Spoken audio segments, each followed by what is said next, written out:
சரியா போச்சு. வாழைப்பழம் சாப்பிடுப்பா. கொஞ்சோண்டு சாப்பிடு கொஞ்சோண்டு. சரி தாத்தா அடிக்கலாம். தாத்தா அடிக்கலாம். சரி வாழைப்பழம் சாப்பிட்டு தாத்தா அடிக்கலாம். வாடாவா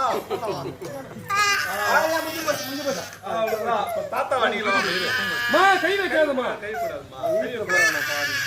சரி நம்ம தாத்தா அடிக்கலாம். இருப்பா தாத்தா அடிக்கலாம். இரு தாத்தா கலோட கொடுத்துறாரே.